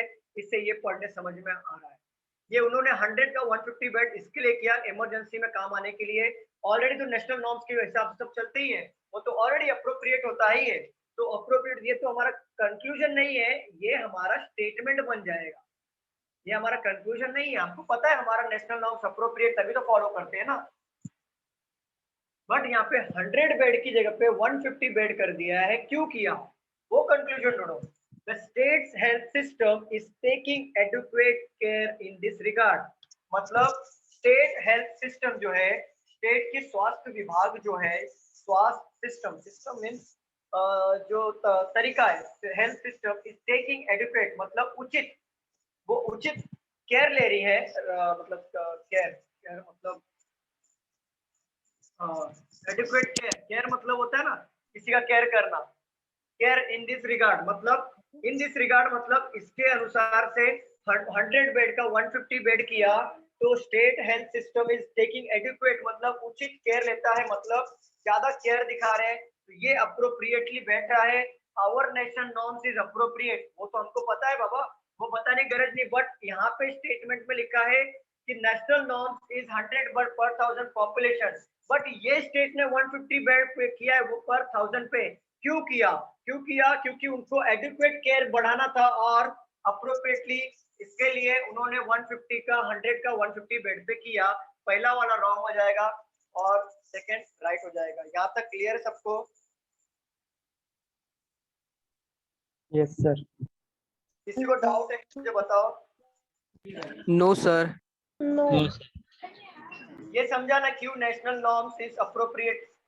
Our national norms is appropriate, पता है हमें अप्रोप्रिएट है, तभी तो 1000 बेड बोला ना, मतलब 100 बेड बोला है पर 1000 पे। बट स्टेट ने क्या किया वो देखो, हमारे पूरे स्टेटमेंट पे ये नहीं बोला है कि हमारा नेशनल नॉर्म्स अप्रोप्रिएट है, सर्वोपरि है, ये यहाँ पे नहीं बोला है। यहाँ पे बात इस चीज का चल रही है कि नेशनल नॉर्म्स के अनुसार 1000 बेड पे, सॉरी 1000 पीपल पे, पॉपुलेशन पे 100 बेड होना चाहिए। बट दिस स्टेट बोल रहा है, बट ये स्टेट 1000 बेड, 1000 लोग पे 150 बेड रख रहा है। तो भाई क्यों रख रहा है, वो कंक्लूजन आना चाहिए।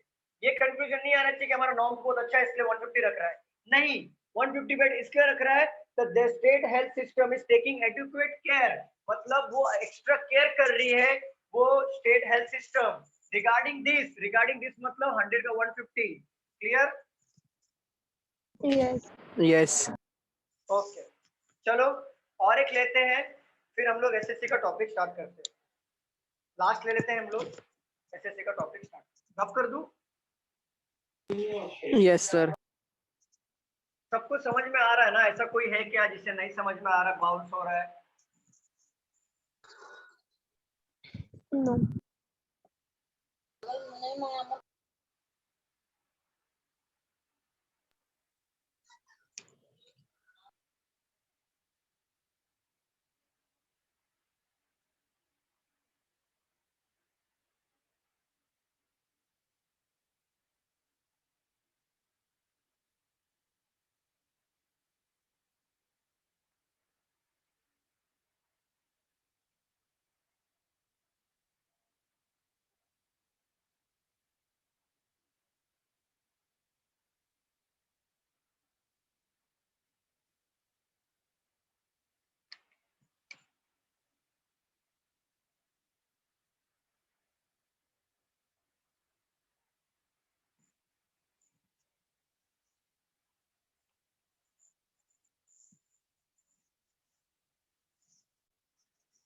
तो देखो,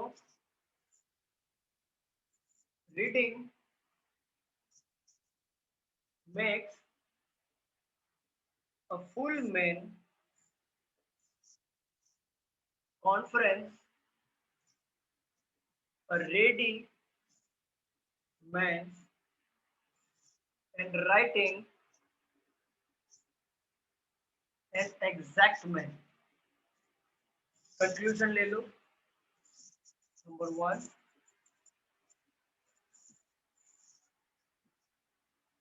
लिखा है number 1, pointed and precise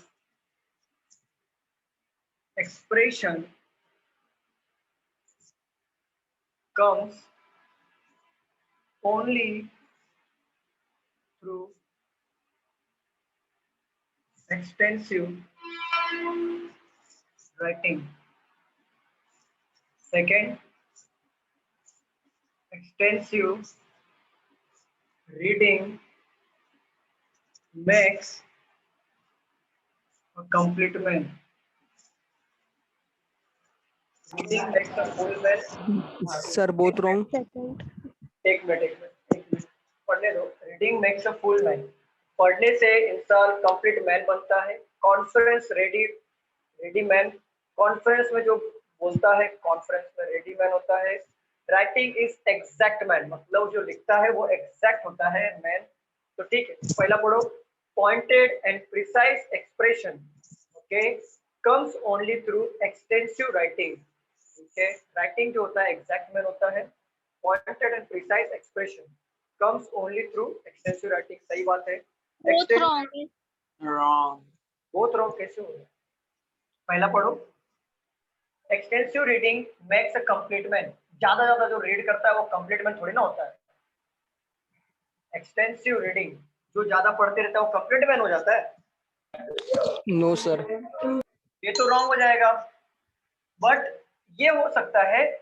pointed and precise expression, pointed मतलब किसी को दर्शाते हुए और प्रिसाइज मतलब होता है कीमती। एक्सप्रेशन कम्स ओनली, प्रिसाइज मतलब एक्सप्रेशन जो हमारा होता है comes only through extensive writing. जब हम लिखना शुरू करते हैं तभी हमारा उस पर पॉइंट ऑफ व्यू होता है कि नहीं, तभी तो हम लिखते हैं ना। बट सिर्फ ओनली की वजह से रॉन्ग नहीं हो रहा है सेंटेंस। नहीं रॉन्ग होगा मैम। यहाँ पे लिखा है reading makes a full man, जो पढ़ता है वो कंप्लीट मैन होता है। जो कॉन्फ्रेंस से बोलता है वो रेडी मैन होता है, मतलब रेडी होके जाता है तभी कॉन्फ्रेंस से बोलता है ना। और सेकंड, राइटिंग जो होता है एग्जैक्ट मैन होता है। एग्जैक्ट मैन मतलब वो होता है जो फुल मैन भी हो रीडिंग मैन भी हो। तो pointed and precise expression, pointed और precise expression comes only through extensive writing. हाँ ओनली लगाया है। तो ये रॉन्ग होगा सर, क्योंकि हम ओनली नहीं बोल सकते ना। एक मिनट पढ़ने दो। Pointed and precise expression comes only comes only through extensive writing. जरूरी नहीं है कि लिखने की वजह से ही प्रिसाइज और पॉइंटेड एक्सप्रेशन आए, पढ़ने से भी तो आता है। तो ये भी रॉन्ग हो जाएगा, बहुत रॉन्ग है। मैडम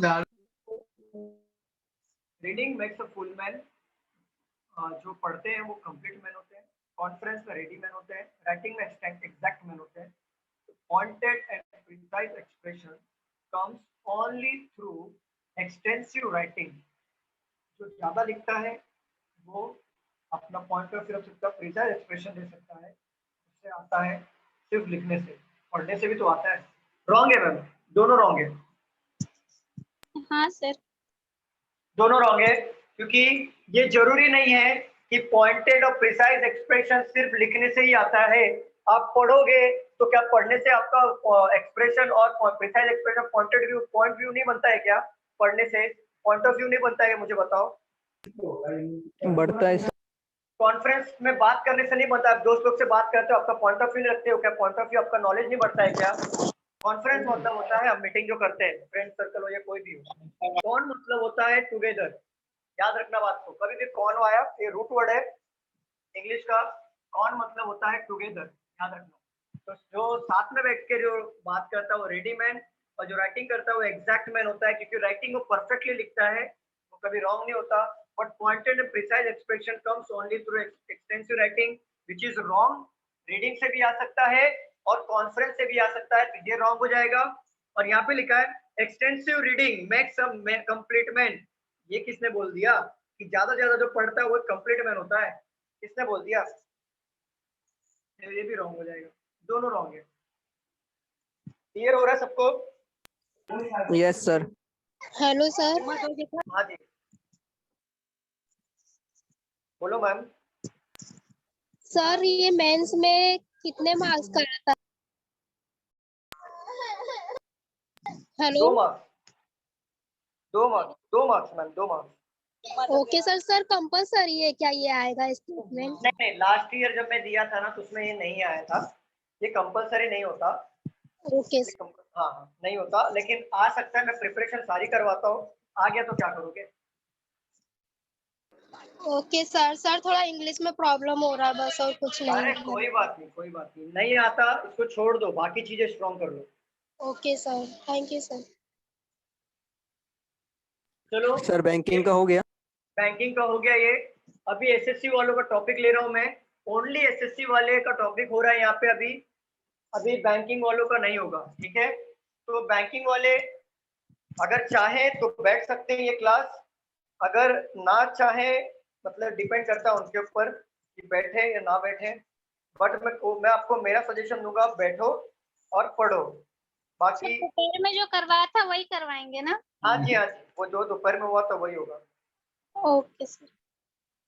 चलो बैंकिंग वालों, अगर आपको बैठना है तो बैठिए, अगर आपको नहीं बैठना है तो कोई प्रॉब्लम नहीं, आप प्रैक्टिस कर सकते हो घर पे। तो मेरी तरफ से कोई इशू नहीं है, अगर आप जाना चाहते हो जा सकते हो, क्योंकि बैठ के भी कोई मतलब नहीं है, क्योंकि बैंक वाले सिर्फ बैंक पे जो फोकस कर रहे हैं वो एसएससी का पोर्शन तो आएगा नहीं। तो कोई बात नहीं, thank you so much bank वाले। अगर रुकना चाहते हैं तो रुक सकते हैं, जाना चाहते हो जा सकते हो, कोई पाबंदी नहीं। Thank you sir, bye. Thank you so much, thank you sir. Thank you Neeta ma'am, thank you अनुज।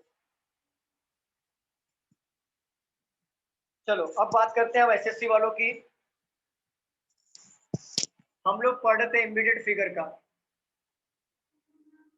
देखो इसमें ये जो है, एक मिनट रुक जाओ।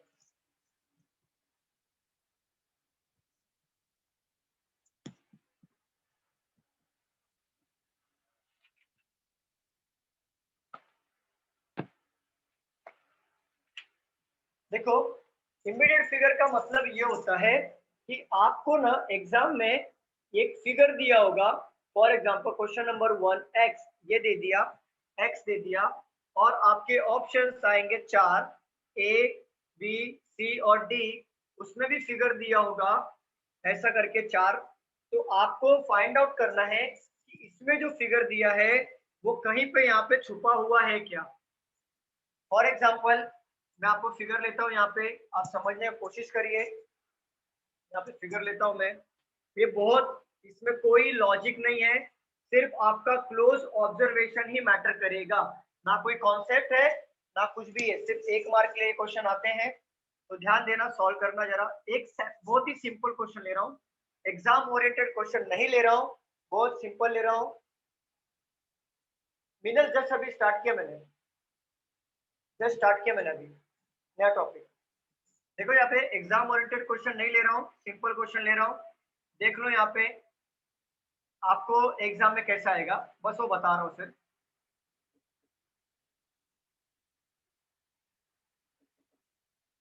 सपोज करो ये फिगर फाइंड आउट करना है, ये मैं सैंपल ले रहा हूँ, एग्जाम में ऐसा नहीं आएगा, मैं बार बार रिपीट कर रहा हूँ।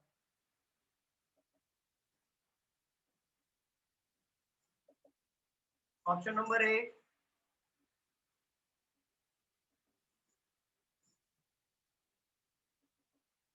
Option number B,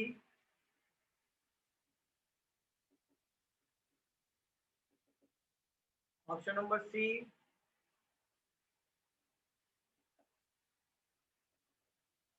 option number D. तो देखो आपको एग्जाम में कैसा आएगा, एग्जाम में आपको एक डायग्राम बना के दिया जाएगा और वो डायग्राम से आपको फाइंड आउट करना होगा कि वो डायग्राम परफेक्टली मैच किससे हो रहा है। ठीक है, option number C. Option number C exactly. देखो यहाँ पे वही मैं बता रहा था, ये जस्ट एक सैंपल लिया मैंने, ऐसा एग्जाम में बिल्कुल नहीं आता, इतना बच्चों वाला इतना नहीं आता है। तो हम लोग मैं फिर भी समझाने के लिए ले रहा हूँ मैं कि आपको ये बेस समझ में आ जाए, कोई लॉजिक नहीं है, कोई कॉन्सेप्ट नहीं है इसमें, आपका क्लोज ऑब्जर्वेशन कितना स्ट्रांग है वो इंपॉर्टेंट है। देखो यहाँ पे पहले वाले ऑप्शन में देखो यहाँ पे 3 डॉट है, यहाँ पे 3 डॉट दिया है क्या, तो इसको रॉन्ग करना है। यहाँ पे देखो इसका फेस नहीं दिया है, ये रॉन्ग हो गया। ये कंप्लीट है, इसको राइट करना है। और ऐसे ही आपको एग्जाम में पूछा जाएगा।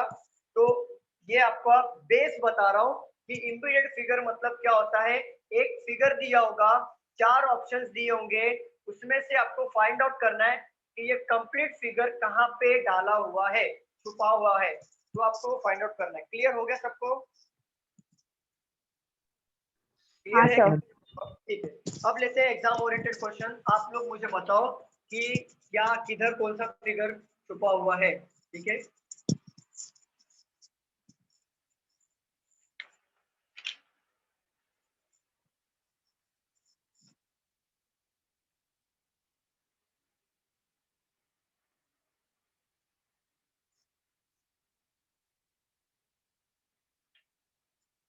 ये है क्वेश्चन, मैं डायग्राम बना रहा हूं, आप लोग बताइए वो फिगर कहाँ पे छुपा हुआ है।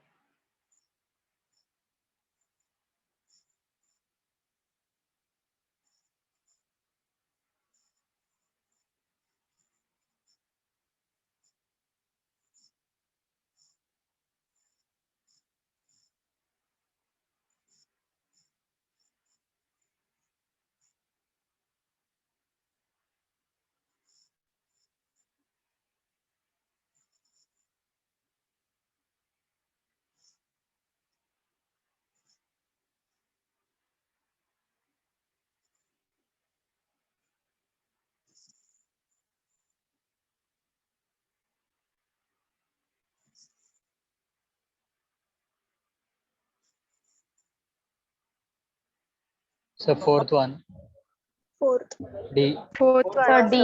डी। Very good. ऐसे ही आपको एग्जाम्स में आते हैं इमीडिएट फिगर का 1 मार्क का क्वेश्चन। और देखो कोई कॉन्सेप्ट है क्या, मैं आपको कोई कॉन्सेप्ट बता सकता हूँ, चाह के भी नहीं बता सकता, ये आपका ऑब्जर्वेशन ही मैटर करता है यहाँ पे। देखो ये फिगर मेरे को फाइंड आउट करना था कि ये फिगर 4 डायग्राम में से किधर पे छुपा हुआ है। पहले में तो छुपा हुआ नहीं है, सेकंड में भी नहीं दिख रहा है, थर्ड में भी नहीं दिख रहा, बट यहाँ पे देखो क्लियरली मेंशन है, यहाँ पे दिख रहा है, दिख रहा है आपको, ये यहाँ पे छुपा हुआ है। क्लियर, समझ में आ रहा है कि नहीं? यस। कोई डाउट है मुझे बताओ, कोई डाउट है क्या, मुझे बताइए प्लीज। No sir. ओके, चलो नेक्स्ट क्वेश्चन लेते हैं। आप लोग बताइए कहाँ पे वो आंसर है इसका। ये होने के बाद हम लोग मिसिंग फिगर पे आएंगे। इसका 2-4 क्वेश्चन ले लेते हैं, फिर मिसिंग फिगर के 3-4 क्वेश्चन ले लेंगे, तो हमारा immediate figure formation, immediate figure missing figure हो जाएगा। क्योंकि आपको प्रैक्टिस इसमें बहुत लगेगा, प्रैक्टिस घर पे करो, क्योंकि इसमें कोई कॉन्सेप्ट नहीं है कि मैं आपको कॉन्सेप्ट दिमाग में छाप दूं।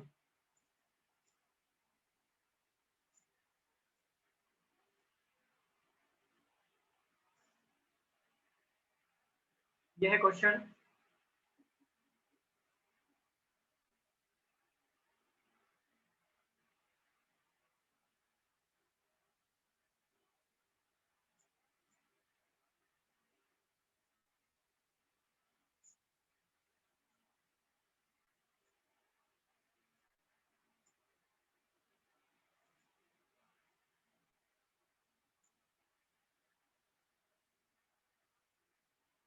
Option number E,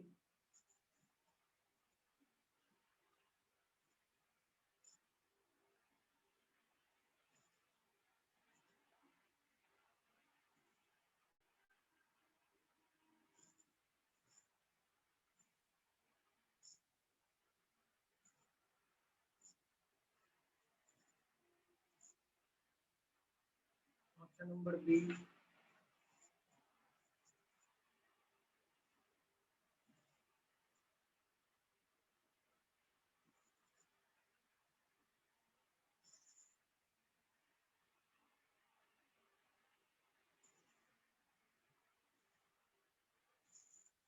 option number सी।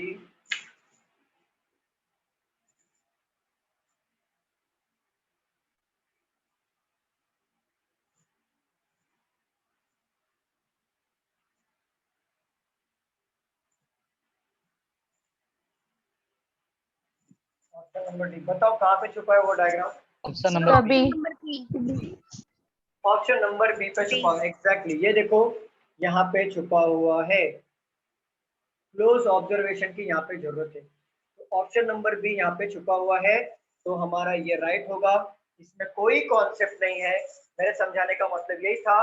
इसमें आपको खुद से प्रैक्टिस करना पड़ेगा कि ये आपको 1 मार्क के लिए आएगा, और ये हाथ का मार्क होता है, इसे छोड़ना नहीं होता। ठीक है, सॉल्व करें दूसरा क्वेश्चन। तीसरा क्वेश्चन सॉल्व करें क्या हम लोग, मुझे बताओ। हाँ सर। ये हाथ का मार्क होता है, इसको छोड़ना नहीं है, बस प्रैक्टिस करो, प्रैक्टिस। इसमें कोई कॉन्सेप्ट नहीं है कि मैं आपको कॉन्सेप्ट बताते चलूं, कोई भी कॉन्सेप्ट नहीं है, कोई भी नहीं बता सकता इसका कॉन्सेप्ट, ये कुछ भी आ सकता है।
बताओ क्या आंसर आएगा?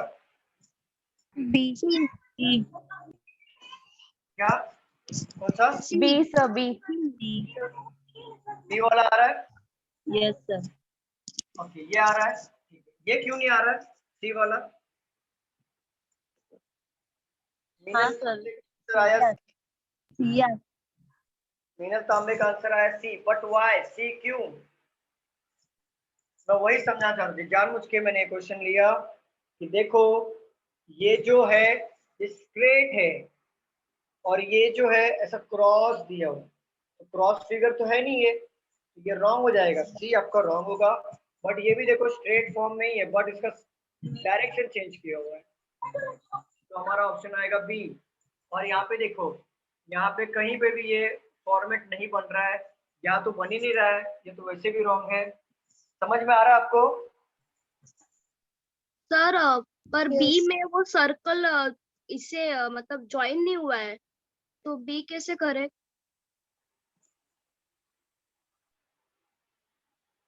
अब बताओ। अभी सही है सर। हाँ वो कैसा है, मैं बनाता हूँ ना तो मैं वो रॉन्ग हो जाता है। और मिनल आपका क्या था सर? वाई बी। देखो मैम मिनल यहाँ पे समझो, ये देखो यहाँ पे बोला हुआ है ये डायग्राम फाइंड आउट करना है हमें, ये वाला, ठीक है, ये स्ट्रेट है, ठीक है, ये डायग्राम फाइंड आउट करना है। बट ये डायग्राम देखो ये क्रॉस जा रहा है, देख रहे हो, इटैलिक इटैलिक जैसा जा रहा है यहाँ पे, तो ये होगा नहीं। बट वो ये देखो इसका फॉर्म चेंज हो गया, बट स्ट्रेट फॉर्म में ही है एग्जैक्टली, ये क्रॉस हो गया, ये तो बन रहा ही नहीं है, ये क्लियरली दिख रहा है कि ये होगा नहीं। क्लियर हो गया मिनल ma'am?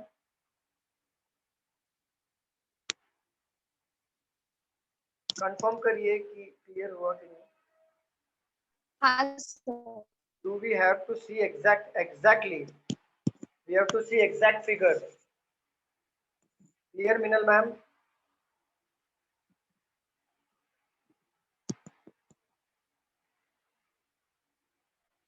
Please let. Okay. Is it in other direction? Not an issue. If it's in other direction, not an issue. But we have to see exact figure. It doesn't matter see whichever direction may ho, but we have to see exact figure. Okay. चलो last question लेता हूँ इसके ऊपर, फिर हम लोग चलते हैं मिसिंग वाले पे।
D.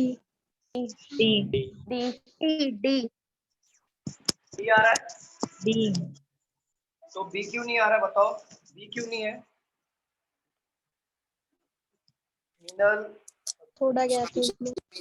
लाइन सर एक साइड सर्कल है बट एक साइड सर्कल नहीं हुआ है, हाफ नहीं सर्कल नहीं हुआ है। नहीं नहीं, हमें ये डायग्राम चाहिए, यहाँ पे ऐसा था और ये क्रॉस कर रहा था, देखो ना ऐसा, मीन्स ऐसा बन रहा है क्रॉस करके, हाँ। मीन्स क्या, तो ये रॉन्ग हो जाएगा हमारा बी, ये तो होगा नहीं, ये रॉन्ग हो रहा है, ये दूर दूर तक कोई संबंध नहीं है। यहाँ पे देखो हमें ये फिगर मिल गया, दिख रहा है, दिख रहा है, यहाँ पे फिगर मिला है कि नहीं हमें, बताओ क्लियर हाँ हो रहा सर। है कि नहीं? हाँ तो option number D right. Clear?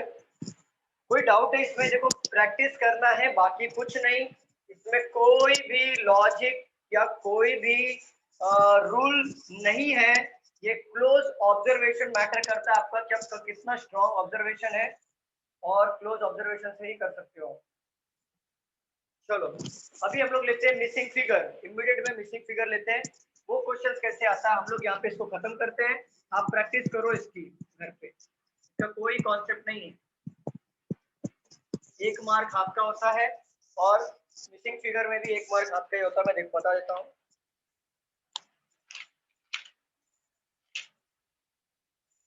देखो मिसिंग फिगर में मैं पहले क्वेश्चन लेता हूँ, अब आपको समझो, पहले कोई लिखेगा नहीं।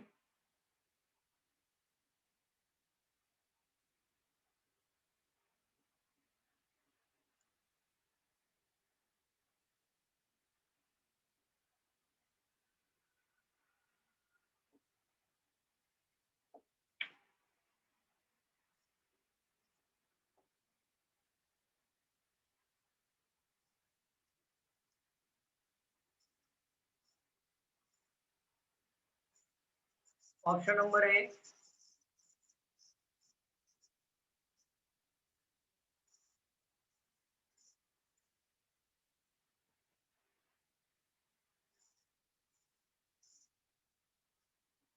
ऑप्शन नंबर बी,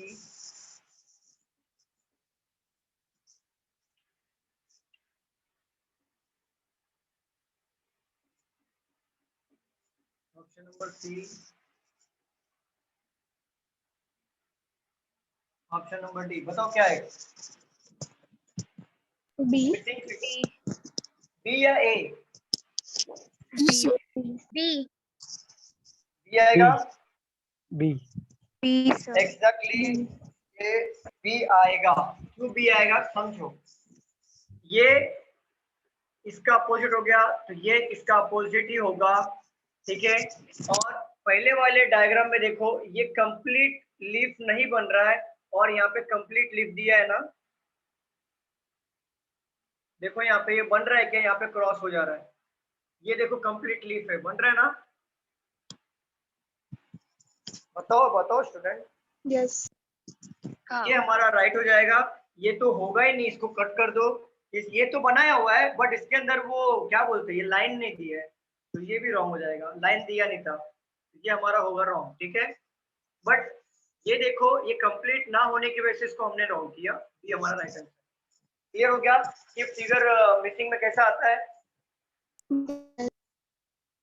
क्लियर है सबको? कोई डाउट है क्या? मुझे बताओ। Yes sir.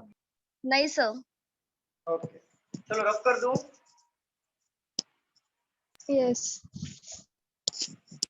चलो और एक क्वेश्चन लेता हूँ, आप लोग बताओ क्या आंसर आना चाहिए।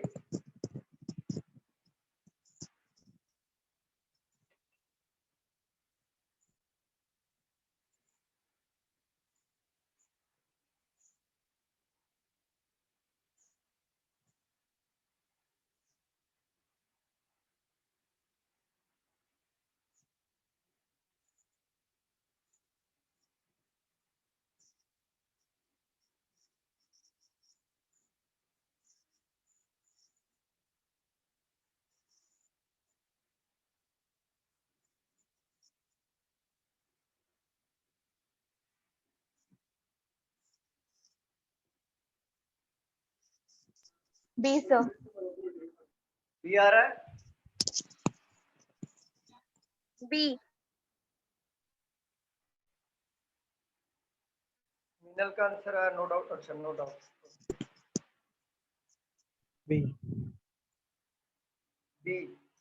ओके तो हमारा आंसर बी ही होगा। क्यों पता है? ये सर्कल जा रहा है, ये देखो यहाँ पे ये सर्कल जा रहा, तो एक सर्कल ये बनेगा तो ये भी ऐसा क्रॉस हो जाएगा, ये भी सर्कल बनेगा तो ये भी ऐसा बनेगा राउंड, और ये भी राउंड बनेगा। तो 3 ऐसा बन रहा है, 3 ऐसा बन रहा है। और वो 3 कहाँ पे है? यहाँ पे है। ये हमारा राइट होगा। ये 2 कभी नहीं बनेगा क्योंकि 3 यहाँ पे सर्कल है, तो 2 कभी नहीं बनेगा और हमारा आंसर होगा बी। क्लियर? Yes sir. चलो एक क्वेश्चन और लेते हैं हम लोग। बताओ जरा, लास्ट क्वेश्चन ये चैप्टर का। देखो प्रैक्टिस करो, इसमें कोई भी लॉजिक नहीं है इसलिए मैं ज्यादा क्वेश्चन नहीं ले रहा हूँ कि कोई मतलब नहीं है क्वेश्चन। जितना आप लोगे प्रैक्टिस करोगे खुद से वो ज्यादा बेटर है। लॉजिक वाले क्वेश्चन को पढ़ाने में अच्छा लगता है क्योंकि उसमें कॉन्सेप्ट होता है। इसमें कोई कॉन्सेप्ट नहीं, मैं पढ़ा के क्या करूँ? मतलब आपको प्रैक्टिस खुद से करना है। मैं सिर्फ बता सकता हूँ बेस क्या है एग्जैक्टली। क्लियर है? प्रैक्टिस खुद से करो, मैं पहले बता रहा हूँ।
बताओ कौन सा बी आएगा। एग्जैक्टली बी ही आएगा। कि देखो ये जो डायग्राम बना है, ये जो डायग्राम अगर पुट करते हैं यहाँ पे तो ही ये कंप्लीट फिगर हो रहा है, क्योंकि देखो ये जो है ये कोई फिगर मैच ही नहीं कर रहा है, ये लीफ का फिगर आ रहा है। अगर हमने यहाँ पे डाल दिया ऐसा सपोज करो तो ये बाहर ऐसा फिगर बन रहा है ना ऐसा बाहर, बट कोई फिगर प्रॉपरली मैच नहीं हो रहा है, क्योंकि ये जो फिगर है ये ऐसा क्रॉस होके जा रहा है। देखो ना ये क्रॉस होके जा रहा है, अंदर से लीन होके जा रहा है यहाँ पे, ऐसा समझ रहे हो ना आप? ये ऐसा जाता है। ऑप्शन नंबर बी हमारा राइट हो जाएगा। क्लियर है? कोई डाउट है क्या मुझे बताओ? नहीं सर। No sir. ठीक है, देखो immediate figure, figure formation, missing figure, ये प्रैक्टिस आपको खुद से करना है।